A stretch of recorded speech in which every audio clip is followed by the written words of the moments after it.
Think of the last time you opened a bag of potato chips. The crisp snap and hit of salt are experiences we instinctively associate with quick, easy satisfaction. But this snack wasn't the result of a thoughtful culinary study. There was no research team optimizing the crunch, and no cook trying to craft new favorites. The potato chip is actually the direct result of a chef's temper tantrum and a vindictive culinary prank. The origin of this multi-billion-dollar industry is rooted entirely in malice and a failed retaliation attempt.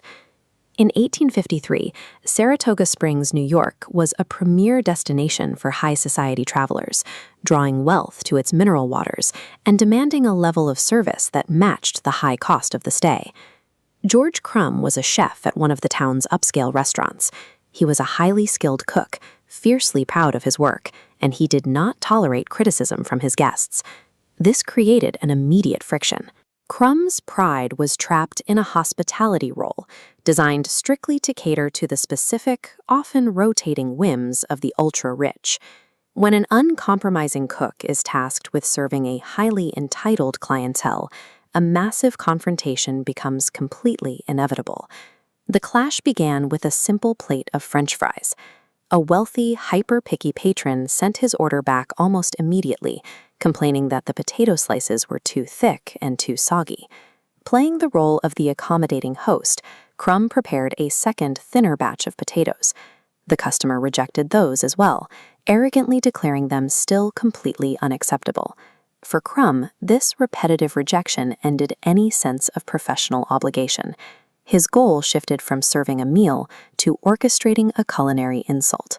He decided to abandon all kitchen standards and engineer a dish that was meant to be a punishment rather than food. Crum shaved the raw potato down to a microscopic, paper-thin profile, ensuring the vegetable no longer had a soft, moisture-rich core.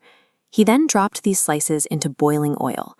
The heat rapidly evaporated the moisture, leaving behind a structure that was hard and brittle. As a final measure, he buried these hardened husks under a massive amount of salt, intending to make the flavor profile aggressively unbalanced. The mechanical intent was to humiliate the patron. Crum created something that would be impossible to pierce with a dining fork, forcing the snooty guest to struggle with the brittle shards. The potato chip was a deliberate attempt to make a potato inedible. The waiter delivered the weaponized dish to the customer, and Crum waited for the inevitable reaction of disgust.